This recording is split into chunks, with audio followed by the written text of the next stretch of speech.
നീ ഇനി എത്ര കൊതിച്ചാലും അവള് നിനക്ക് ദുഃഖം മാത്രമേ തരൂ. അത് നീ മനസ്സിലാക്കിയ നിനക്ക് നല്ലത്.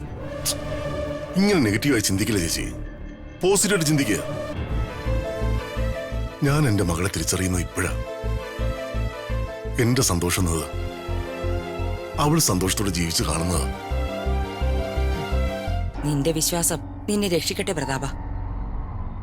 നീ ഇപ്പൊ വിചാരിക്കുന്നുണ്ടാവും ഞാൻ എന്തിനാ ഈ രീതിയിൽ നിന്നോട് സംസാരിക്കുന്നതെന്ന്. അതിനുത്തരമായി നീ മനസ്സിലാക്കണം പ്രതാപ, ഈ ചേച്ചിക്ക് ഈ അനിയനെ അത്രയ്ക്കിഷ്ടായതുകൊണ്ടാ ഇങ്ങനെ സംസാരിക്കുന്നതെന്ന്. നീ ഒന്നും മനസ്സിലാക്കിയാ മതി. നിന്നെ ആരും തോൽപ്പിക്കുന്നത് എനിക്കിഷ്ടമല്ല.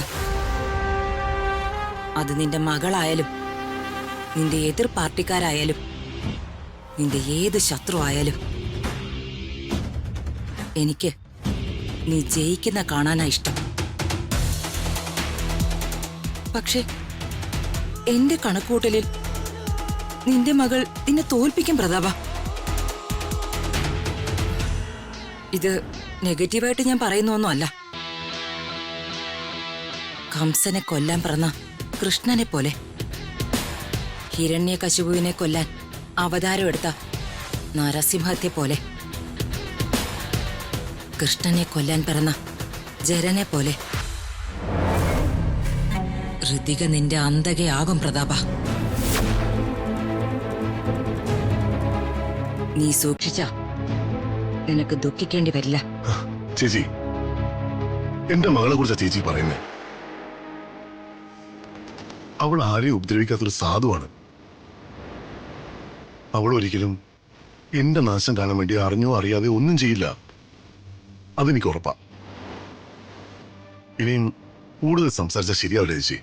ചേച്ചി കിടന്നോ.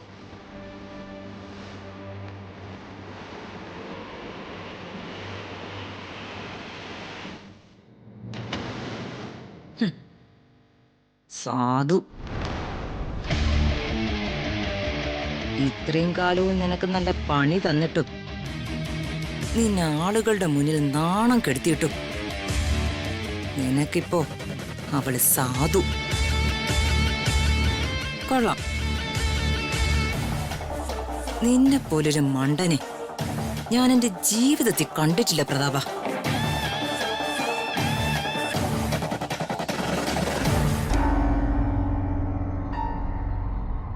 എന്താമ്മേ, അമ്മാവൻ ദേഷ്യത്തിലാണല്ലോ ഇവിടുന്ന് പോയത്. എന്തു പറ്റി?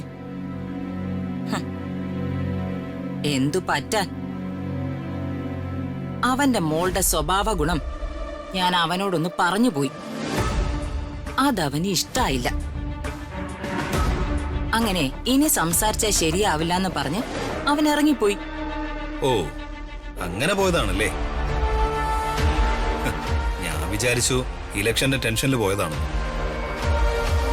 അല്ലമ്മേ, നാളെ നടക്കാൻ പോകുന്ന ഇലക്ഷനില് അമ്മയുടെ വോട്ട് ആർക്കാ?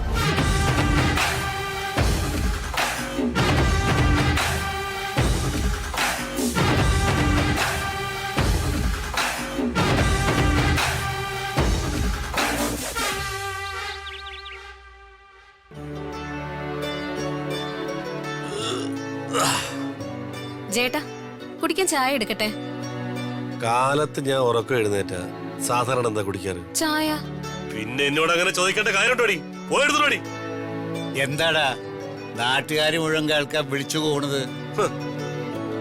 അല്ലെങ്കിൽ എന്നെ പോലുള്ളവർ എന്തെങ്കിലും കാര്യം പറഞ്ഞാ അതിവിടെ കാരച്ചേ കൂപിച്ചേ കേട്ടല്ലേ തോന്നുള്ളൂ. എന്തിനാ ജയ ഇങ്ങനെ ദേഷ്യപ്പെടുന്നേ? അയൽവക്കത്തൊക്കെ ആൾക്കാരുള്ളതല്ലേ, നിനക്കൊന്ന് പതിയെ സംസാരിച്ചൂടെ? കേക്കട്ടെ, ഞാൻ ആർക്ക് കേൾക്കാൻ പാടില്ലാത്ത കാര്യമൊന്നും അല്ലല്ലോ പറയുന്നത്. ഒന്ന് പതുക്കെ. രാജു ഉണർന്നിട്ടില്ല. ബഹളം വെച്ച് അവനെ ഏൽപ്പിക്കരുത്. ഇന്നലെ നീ പറഞ്ഞത് കേട്ട് വളരെ വിഷമിച്ചാവും പോയി കിടന്നത്. എനിക്ക് പറയാനുള്ളത് ഞാൻ പറയും. പൊന്നു മനസ്സുള്ളവര് കേൾക്കാൻ പറ്റുമോ കേട്ടാ മതി. അങ്ങനെ ഇവിടെ ആർക്കും പൊന്നു മനസ്സില്ല. ഈ കുടുംബത്തില് ഞങ്ങളുടേതായ ചില രീതികളുണ്ട്. അതിന് യോജിച്ചവര് ഇവിടെ നിന്നാ മതി. ഓ, അപ്പൊ അങ്ങനെയാണോ? ആ അങ്ങനെയായി. ആ, മര്യാദക്കാണെങ്കിൽ നിനക്ക് ഇവിടെ നിൽക്കാം, അല്ലെങ്കിൽ അല്ലെങ്കിൽ കാലത്ത് തന്നെ മര്യാദയ്ക്ക് ഇവിടുന്ന് പൊക്കോ. അങ്ങനെ എന്നെ പറഞ്ഞു വിടാന്ന് ഇവിടെ ആരും കരുതണ്ട.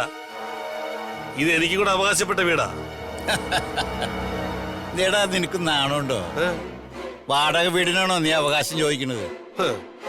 ഈ വാടക വീട് സ്വന്തമാക്കുന്നതിന് ഞാനൊരു ബുദ്ധി ഉപദേശിച്ചപ്പോ നിങ്ങൾക്ക് ആർക്കും അത് കേൾക്കാൻ വയ്യല്ലോ.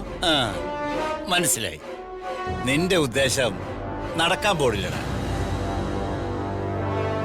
എടാ നിന്റെ അത്ര ആർത്തി ഞങ്ങൾക്ക് ആർക്കും ഇല്ല. നിനക്ക് ആർത്തിയല്ല, അത്യാർത്തി, പണത്തിനോടുള്ള പ്രാന്ത്. ആ പ്രാന്തിന് എന്റെ മകനെ ബലിയാടാക്കാൻ ഞാൻ സമ്മതിക്കില്ല.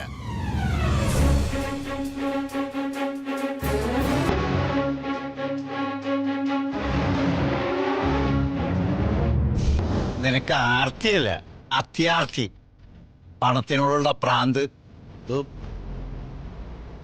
ആ പ്രാന്തിന് എന്റെ മകനെ ബലിയാടാക്കാൻ ഞാൻ സമ്മതിക്കില്ല. വീണ്ടും തുടങ്ങി രാവിലെ തന്നെ. ഇതിനൊരു അവസാനമില്ലേ? എന്റെ സമാധാനം കെടുത്തിയേക്കാന്ന് അളിയൻ ആർക്കെങ്കിലും വാക്ക് കൊടുത്തിട്ടാണോ ഇവിടെ നിൽക്കുന്നത്? അളിയ, ഞാൻ പറയുന്നത് അളിയന്റെ നല്ലതിന് വേണ്ടിയാ. അത് അളിയൻ ഇപ്പം മനസ്സിലാവില്ല. അളിയൻ സമാധാനമായി സന്തോഷത്തോടെ ഒരു വിവാഹമൊക്കെ കഴിച്ച് ഭാര്യയെ കുഞ്ഞുമായിട്ടൊക്കെ ജീവിക്കുന്ന എനിക്ക് കാണണം. രമ്യയുടെ കയ്യിൽ നിന്നും പ്രതിഫലമായിട്ട് എത്ര കിട്ടിയ അളിയ? എന്താ? അളിയൻ ഇന്നലെ ഇന്നുമായിട്ടും ഇവിടെ നടത്തുന്ന ഈ നാടകത്തിന് അളിയൻ എത്ര രൂപയാ അവളുടെ കയ്യിൽ നിന്ന് എണ്ണി വാങ്ങിച്ചതെന്ന്? പൊന്നളിയ, ഇങ്ങനെ ചങ്കിക്കൊള്ളുന്ന വാക്കൊന്നും പറയല്ലേ. നീ കേട്ടില്ലേ പ്രിയേ നിന്റെ അനിയ പറയുന്നത്? രമ്യയുടെ കയ്യിൽ നിന്ന് കാശ് മേടിച്ചിട്ട് ഞാനിതൊക്കെ പറയുന്നെന്നാ ഇവൻ വിചാരിക്കുന്നേ. അളിയ, ഞാനെന്നും അളിയന്റെ നല്ലത് മാത്രമേ ചിന്തിച്ചിട്ടുള്ളൂ. ഋതിക മേഡത്തിന് അളിയനോടുള്ള പ്രണയം ഞാൻ മനസ്സിലാക്കിയോണ്ടാ ആ പ്രണയത്തിന് വേണ്ടി അന്ന് നിങ്ങൾ ഒന്നിക്കാൻ ആത്മാർത്ഥമായിട്ട് കൂട്ടുന്നതും അതിനുവേണ്ടി കഷ്ടപ്പെട്ടു. പക്ഷേ അതൊന്നും നടക്കില്ല അളിയ. അല്ല, സത്യത്തിൽ ആ ബന്ധത്തിന് അളിയനും താല്പര്യമില്ലല്ലോ. നമ്മൾ വിചാരിച്ച പോലെ അല്ലെങ്കിലും ശ്രീയുടെ വിവാഹം കഴിഞ്ഞു. ഇനിയിപ്പോ അടുത്തത് അളിയന്റെ കല്യാണോ? അത് അളിയനെ സ്നേഹിക്കുന്ന ഒരു പെണ്ണ് തന്നെ ആവണമെന്ന് ഞാൻ പറയുന്നത് തെറ്റാണോ അളിയ? അമ്മേ, ഞാൻ ഇറങ്ങാം. അല്ല, എന്തെങ്കിലും പറഞ്ഞിട്ടോ? കാലത്തിന് അളിയത് എങ്ങോട്ടാ? ഇന്ന് ഇലക്ഷൻ ദിവസാ. എനിക്ക് ഉടനെ തന്നെ ഇലക്ഷൻ ബൂത്തിലെത്തണം. ആ, മോനെ ഒരു ഗ്ലാസ് ചായ കുടിച്ചിട്ട് പോടാ. എടീ അതൊക്കെ അവൻ പുറത്തുപോയി കഴിച്ചോളൂ. നീ പോയിട്ട് വാടാ. ശരി അച്ഛാ. ശരി അമ്മേ. കാലത്ത് തന്നെ മനുഷ്യന്റെ സമാധാനം കളയാനായിട്ട് നീ ഒന്ന് നോക്കി കാടി. പോയി ചായ എടുത്തുടാ.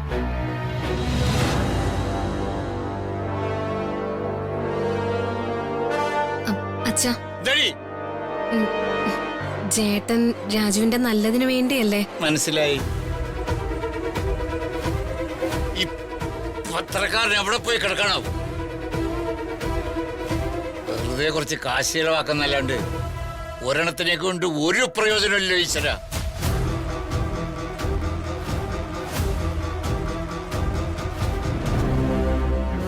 അത് പത്രക്കാരനെ അല്ല, എന്നെ ഉദ്ദേശിച്ച. ശരിയാക്കി കൊടുക്കാം.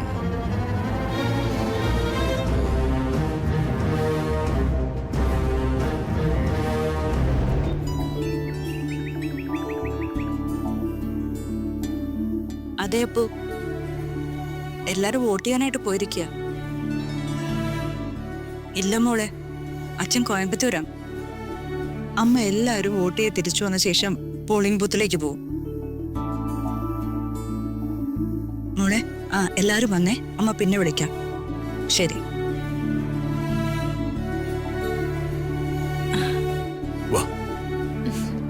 നിങ്ങൾ വോട്ട് ചെയ്യാനെത്തിയത് ഞാൻ ന്യൂസിൽ കാണുമായിരുന്നു. അപ്പോഴാ അപ്പുന്റെ കോള് വന്നേ. ആണോ? അവളെന്ത് പറയുന്നു? നന്നായി പഠിക്കുന്നില്ലേ? ഉണ്ട് പ്രതാപേട്ട. നന്നായി പഠിക്കുന്ന കുട്ടികൾക്ക് വേണ്ട പ്രോത്സാഹനം നൽകണം. നമുക്കൊരു സീറ്റ്സ് ഒക്കെ വാങ്ങി അവളെ ഹോസ്റ്റലിൽ പോയി ഒന്ന് കാണാം. അവൾക്കും അവളുടെ ഫ്രണ്ട്സിനൊക്കെ അത് വലിയ സന്തോഷമാവും. പ്രതാപ, ഇലക്ഷൻ റിസൾട്ട്, അതിന്റെ ടെൻഷൻ, ഇങ്ങനെ 100 കൂട്ടം കാര്യങ്ങള്. ഈ തിരക്കിനിടയ്ക്ക് അതിന്റെയൊക്കെ ആവശ്യമുണ്ടോ? ചേച്ചി, ഇന്ന് വോട്ട് ചെയ്യാൻ വന്ന ആളുകൾക്ക് എന്നോടുള്ള സ്നേഹവും ബഹുമാനവും ചേച്ചി കണ്ടതല്ലേ? കന്നി വോട്ട് ചെയ്യാൻ വന്നവരും വാർദ്ധക്യത്തെ പോലും വകവയ്ക്കാതെ വോട്ട് ചെയ്യാൻ വന്നവരും പ്രായമായവരും ഒരുപോലെയാണ് എന്നിൽ സ്നേഹവും വിശ്വാസം അർപ്പിച്ചിരിക്കുന്നത്. അവർക്ക് വേണ്ടതൊക്കെ ഞാൻ ചെയ്യുന്നു അവർക്ക് നന്നായിട്ടറിയാം. അവർക്കതിൽ ഉറപ്പുണ്ട്. അവർ എനിക്കേ വോട്ട് ചെയ്യും. ആ വിശ്വാസം, അതാണ് ചേച്ചി എന്റെ കോൺഫിഡൻസ്. എന്നെ സംബന്ധിച്ചിടത്തോളം ഒരു ഇലക്ഷനും എന്റെ ഭാഗ്യപരീക്ഷണമല്ല. വർഷങ്ങളായി എന്നിൽ ജനങ്ങളും ഞാൻ ജനങ്ങളിൽ അർപ്പിച്ചിരിക്കുന്ന വിശ്വാസം, അത് ഞാനും എന്റെ ജനങ്ങളും കാത്തു സൂക്ഷിച്ച് മുന്നോട്ട് പോയിക്കൊണ്ടേയിരിക്കും. നിന്നെ എല്ലാവർക്കും വിശ്വാസമാ പ്രതാപ, അത് എനിക്കും അറിയാം. പക്ഷേ ജനങ്ങളെ എല്ലാവരെയും അങ്ങനെ കണ്ണടച്ച് വിശ്വസിക്കാൻ പറ്റുമോ?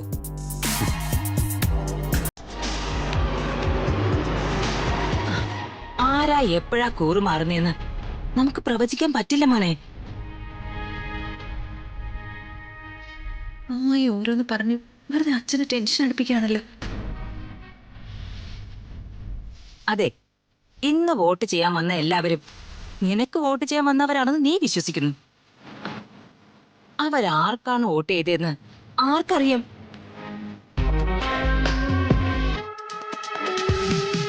നമ്മുടെ നാട്ടിലെ നല്ല പേരും പെരുമയുള്ള 2 പേരാ സ്വതന്ത്ര സ്ഥാനാർത്ഥികളായി നിനക്കെതിരെ ഇത്തവണ മത്സരിക്കുന്നത്. അതാ എന്റെ ടെൻഷൻ.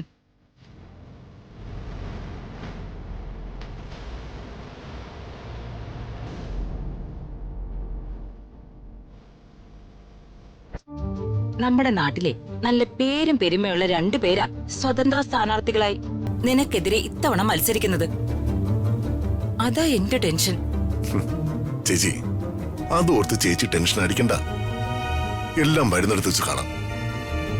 എത്ര ഇലക്ഷൻ കണ്ടതാ ചേച്ചി? ഇതെന്താ പുതുതായി ഒരു പേടിയൊക്കെ?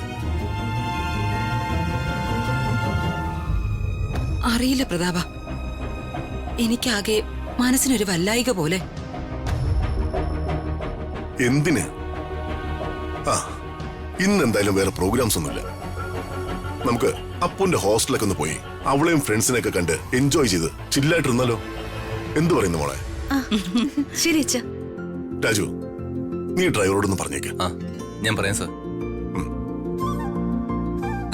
പ്രതാപേട്ട, ഞാൻ കുടിക്കാൻ എന്തെങ്കിലും എടുക്കാം. ആ, പ്രത്യേകിച്ച് ഒന്നും വേണ്ട. കുറച്ച് തണുത്ത വെള്ളം മാത്രം മതി. ശരി ഏട്ടാ. ആ, റോഹനോ, വാ. എന്താ ഈ വഴിക്ക്? പ്രത്യേകിച്ച് എന്തെങ്കിലും ഉണ്ടോ? അതോ വെറുതെ ഇറങ്ങിയാണോ? ഞാൻ വോട്ട് ചെയ്തിട്ട് വരുന്ന വഴിയെങ്കിലേ. ആണോ? ഇവൻ എന്തിനാ ഇങ്ങോട്ട് വരുന്നെന്ന് ഇങ്ങേർക്ക് അറിയില്ലായിരിക്കും. ഇവിടെ കാണാൻ, അല്ലാതെ എന്തിനാ? ഇന്നെങ്കിലും ഫ്രീ ആയിരിക്കുമെന്ന് ഊഹിച്ചു. ഇത്തവണത്തെ ഇലക്ഷനിൽ പാർട്ടി ഏറ്റവും കൂടുതൽ ഭൂരിപക്ഷത്തിൽ വിജയിക്കുന്നവരുടെ പ്രൊഡിക്ഷൻ ലിസ്റ്റിൽ ആദ്യത്തെ പേര് അങ്കിളുടെ ആണല്ലോ. അപ്പൊ ഇലക്ഷൻ ദിവസമായിട്ട് അങ്കിളിനെ ഒന്ന് മീറ്റ് ചെയ്യാന്ന് കരുതി. പിന്നെ വെറുതെ സുഖിപ്പിക്കലാമേ. എന്താ ചേച്ചി അവൻ പറയുന്നത്? അല്ല, റോഹൻ പറയുന്നതാ കറക്റ്റ് എന്ന്. ഞാൻ വെറുതെ എന്തിനാ ടെൻഷൻ അടിക്കുന്നെന്നാ ദീപക് ചോദിച്ചത്. ഹായ് ഋതിക. ഹായ് റോഹൻ. തനിക്ക് സുഖമല്ലേ രാജു? ആ, സുഖ സാറേ. പിന്നെ അങ്കിൾ, ഞാൻ വന്നത് പിന്നെ മറ്റൊരു കാര്യം കൂടി പറയാനാണ്. എന്താ മോനെ? സോറി അങ്കിൾ, ഞാൻ ഈ വീട്ടിലെ കാര്യങ്ങളിൽ ഇടപെടുകയാണെന്ന് വിചാരിക്കരുത്. നിങ്ങളൊക്കെ ഇനി അങ്ങോട്ട് എന്റെ ബന്ധുക്കളാകാൻ പോവാണല്ലോ. ഈ കുടുംബം എന്റെ കുടുംബം പോലെയാണല്ലോ. റോഹൻ എന്തെങ്കിലും പറയാനുണ്ടെങ്കിൽ ഇത്രയൊക്കെ ചുറ്റി വളയ്ക്കേണ്ടതുണ്ടോ? Thank you uncle. അപ്പൊ ഞാൻ പറഞ്ഞു വന്നത് ദീപകിന്റെ കാര്യമാണ്. ദീപകിനെ കുറിച്ചോ? ദീപകിനെ കുറിച്ച് എന്താ? ആന്റി, ദീപകിന് ഗുണമുള്ളൊരു കാര്യം. ദീപകിന്റെ വിവാഹം കഴിഞ്ഞ സ്ഥിതിക്ക് ഇനി ദീപകിന് സ്വന്തമായ ഒരു വരുമാനം ഇല്ലാതെ പറ്റില്ലല്ലോ. എഡ്യൂസ് എന്ന കമ്പനിയിൽ ദീപക് ജോലിക്ക് അപ്ലൈ ചെയ്തിരുന്നു അല്ലേ? അതെ, അത് ഞാൻ പറഞ്ഞിട്ട് അവൻ അപ്ലൈ ചെയ്തേ. വിവാഹം കഴിഞ്ഞതുകൊണ്ടല്ല. അവന് ജോലി ചെയ്യാനും സ്വന്തം കാര്യങ്ങൾ നോക്കാനും സ്വന്തമായി അധ്വാനിക്കുന്ന ക്യാഷ് മതിയെന്ന് അവൻ എന്നോട് പറഞ്ഞു. അതുകൊണ്ടാ. ദീപകിന്റെ വിവാഹം കഴിഞ്ഞല്ലോ ആന്റി. ഇനി ദീപകിന് സ്വന്തം കാര്യം മാത്രം നോക്കിയാൽ പോരല്ലോ. ഞാൻ ദീപകിന് ഒരു ജോബ് ഓഫറുമായിട്ടാണ് വന്നിരിക്കുന്നത്. എന്റെ ഒരു ഫ്രണ്ട് ഉണ്ട്, ജെബിൻ. അവന് ഗൾഫ് രാജ്യങ്ങളിൽ പലയിടത്തായി ബിസിനസ് ഉണ്ട്. ദുബായിൽ അവന്റെ ബിസിനസ് നോക്കിയെടുത്താൻ ഒരു വിശ്വസ്തനായ ഒരാളെ വേണമെന്ന് അവൻ എന്നോട് പറഞ്ഞിരുന്നു. എന്റെ മനസ്സിൽ സത്യം പറഞ്ഞ ആദ്യം ഓർമ്മ വന്നത് ദീപകിന്റെ മുഖമാണ്. ദീപകിനോടൊരു വാക്ക് ചോദിച്ച് ദീപകിന് സമ്മതമാണെങ്കിൽ അവനോട് പറഞ്ഞ് ഞാൻ ജോലി ശരിയാക്കാം. 1 ലക്ഷം രൂപ അടുത്ത മന്ത് സാലറി, താമസിക്കാൻ ഫ്ലാറ്റും അവര് പ്രൊവൈഡ് ചെയ്യും. എന്നെ നൈസായിട്ട് ഒഴിവാക്കാനുള്ള അവന്റെ അടവ് കൊള്ളാം. അവന്റെ ഒരു ദുബായ്, അവിടുത്തെ പണിക്ക് എന്റെ പട്ടി പോകും. ദീപകിനും ദിവ്യയ്ക്കും കുഞ്ഞിനും അവിടെ സുഖമായിട്ട് ജീവിക്കാം. എനിക്കും ദിവ്യക്കോ? റോഹൻ ഇത് എന്തായി പറയുന്നേ? ഞാൻ ഉദ്ദേശിച്ചതേ, ദുബായിലേക്ക് നിങ്ങൾക്കൊരു ഫാമിലി വിസയാണ്. ഫാമിലി വിസയോ? അതൊന്നും ശരിയാവില്ല. അതെന്താ ശരിയാവാത്തെ? അല്ല പ്രതാപ, എന്നെ പിരിഞ്ഞ് എങ്ങനെയാ അവൻ? ചേച്ചിയെ പിരിഞ്ഞല്ലേ അവൻ അമേരിക്ക പോയി പഠിച്ചത്. അപ്പൊ പിന്നെ ദുബായ് വരെ പോകുന്നതിന് എന്താ കുഴപ്പം? അമേരിക്ക വരെ പോകുന്ന ദൂരമൊന്നും ദുബായിലേക്കില്ല. ചേച്ചിക്ക് വേണമെങ്കിൽ അവനെ ഇടയ്ക്കിടയ്ക്ക് പോയി കാണുകയും ചെയ്യാലോ. അല്ല പ്രതാപ, അതൊക്കെ ശരിയാവോ? അതേ ശരിയാവുള്ളൂ എനിക്ക് തോന്നുന്നു. ഒരു ജോലിയൊക്കെ ആകുമ്പോ ഇവന് കുറച്ച് ഉത്തരവാദിത്വ ബോധമൊക്കെ ഉണ്ടാവും. പിന്നെ റോഹൻ പറഞ്ഞതുപോലെ ദീപകിന് ഇപ്പൊ ഒരു കുടുംബമായി. ദീപകിന്റെ ആഗ്രഹം പോലെ സ്വന്തം കാര്യങ്ങൾ ദീപക് തന്നെ സമ്പാദിച്ചു നോക്കട്ടെ. അമ്മേ, ഇതെന്താ അമ്മേ? അവളുടെ കൂടെ ഞാൻ എങ്ങനെയാ അമ്മ ദുബായിക്ക് പോന്നേ? എങ്കിൽ എന്റെ ജീവിതം അതോടെ തീർന്നു. എന്താ ചേച്ചി, അവന് പോവാൻ താല്പര്യമില്ലെന്നാണോ? ആദ്യമൊക്കെ ഒരു മടി ഉണ്ടാകും ദീപക്, അതൊക്കെ സാധാരണ അല്ലേ. പിന്നെ ഇതൊക്കെ ഒരു ശീലമായിക്കോളൂ. ദുബായ് അടിച്ചു പൊളിച്ച് ജീവിക്കാൻ പറ്റിയ സ്ഥലമാണ്. പിന്നെ ഓടിച്ചു പൊളിക്കാൻ, അതും അവളുടെ ആ കുട്ടിയുടെയും കൂടെ നിനക്കിട്ട് ഞാൻ തരുന്നുണ്ടടാ. എങ്കിൽ നമുക്കതങ്ങ് ഉറപ്പിക്കാം. റോഹന്റെ ഫ്രണ്ടിനെ വിളിച്ച് പറഞ്ഞേക്കാം ദീപകിന് വരാൻ സമ്മതമാണ്. ശരിയെങ്കിലേ. അമ്മേ, എന്താ അമ്മേ ഇത്? ആരെന്ത് പറഞ്ഞാലും ഉടനെ അതങ്ങ് നടത്തി കൊടുക്കാൻ നിൽക്കുന്ന ഒരു അമ്മാവൻ.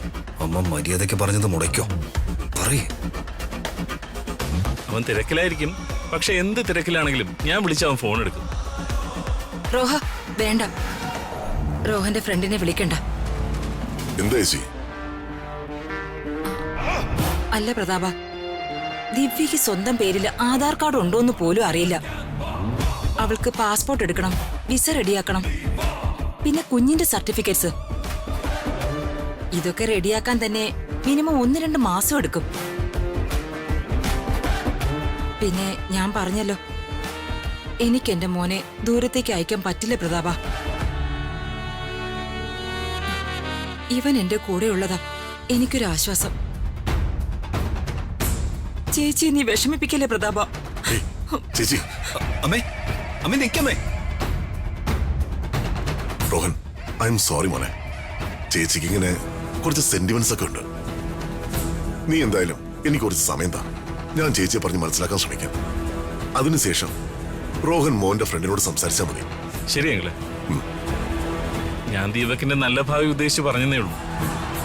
അംബിക ആന്റിയോടൊന്ന് പറഞ്ഞേക്കണേ. ഏയ്, അതൊന്നും സാരമില്ല മോനെ. എങ്കിൽ ഞാൻ ഇറങ്ങിക്കോട്ടെ അങ്ങളെ. അല്ല റോഹൻ ഇറങ്ങുകയാണോ? എന്തെങ്കിലും കഴിച്ചിട്ട് ഇറങ്ങാം. ഏയ് പിന്നീട് ഒരിക്കലാകാം അങ്ങളെ. ശരി മോനെ. കൃതികെ എങ്കിൽ ഞാൻ ഇറങ്ങട്ടെ. ശരി. രാജു ആ ബൈ സർ. ശരിയാ. ശരി. പ്രതാപേട്ട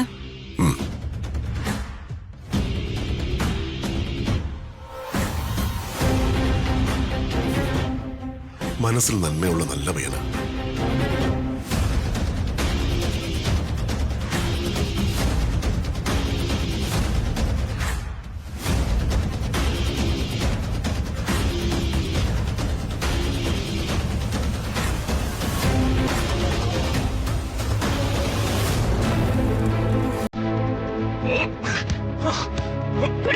മോനെ നീ എന്താ ഈ കാണിക്കുന്നേ? എന്റെ ക്ഷമ നശിച്ചു അമ്മേ. ഇവിടെ എന്തൊക്കെയാ വീട്ടിൽ നടക്കുന്നത്? എനിക്കിതൊന്നും അക്സെപ്റ്റ് ചെയ്യാൻ പറ്റില്ല അമ്മേ. എടാ മോനെ നീ ഇങ്ങനെ ഇടിക്കല്ലേ, നിന്റെ കൈക്ക് എന്തെങ്കിലും പറ്റിയാലോ? എടാ കൈ ഇങ്ങോട്ട് കാണിച്ചേ. എന്താ മോനെ ഇത്? എനിക്കൊന്നും പറ്റിയില്ല അമ്മേ. എനിക്ക് വരുന്ന ദേഷ്യത്തിന് ഇടി കൊടുക്കേണ്ടത് ഭിത്തിക്കല്ല, അവന്റെ മുഖത്താ കൊടുക്കേണ്ടത്. ആ റോഹന്റെ. എന്താ മോനെ ഇത്? നീ ഒന്ന് സമാധാനപ്പെട്. അമ്മയില്ലേ നിന്റെ കൂടെ? എന്തിനാടാ നിനക്ക് ഇത്രയും ദേഷ്യം? ഞാൻ എങ്ങനെ ദേഷ്യപ്പെടാതെ ഇരിക്കും അമ്മേ? എന്താ അവിടെ നടന്നത്? അവന് എന്നെ ടാർഗറ്റ് ചെയ്ത് എന്നെ ഇവിടുന്ന് മാറ്റാനായി അവൻ കാണിച്ച ചെറ്റത്തനുണ്ടല്ലോ, അതിനെന്താ പറയേണ്ടെന്ന് എനിക്കറിയില്ല. അവനെ കൊല്ലാനുള്ള ദേഷ്യമുണ്ട് എനിക്ക്. മോനെ നിന്നോട് ഞാൻ പലതവണ പറഞ്ഞിട്ടുണ്ട് ഇങ്ങനെ എടുത്തു ചാടരുതെന്ന്. എടാ എടുത്തു ചാട്ടം ആപത്താ. എടുത്തു ചാട്ടം കൊണ്ടേ ഇതുവരെ ആർക്കും ഒരു ഗുണവും ഉണ്ടായിട്ടില്ല. അതുകൊണ്ട് നീ ഒന്ന് സമാധാനപ്പെട്. നമുക്ക് ആലോചിക്കാം എന്താ വേണ്ടതെന്ന്. ഇനി എന്താ ആലോചിക്കാനാമേ? എനിക്ക് മനസ്സിലായി. നമ്മുടെയൊക്കെ പ്ലാനെ അവന് നന്നായിട്ട് മനസ്സിലായിട്ടുണ്ട്. അവൻ അത്രയ്ക്ക് നല്ല ആളൊന്നുമല്ല, അവൻ പഠിച്ച കള്ളനാ. അതുകൊണ്ടാ അവൻ എന്നെ ഒഴിവാക്കാൻ ശ്രമിക്കുന്നത്. അത് മനസ്സിലാക്കിയാലേ അമ്മയ്ക്കുള്ള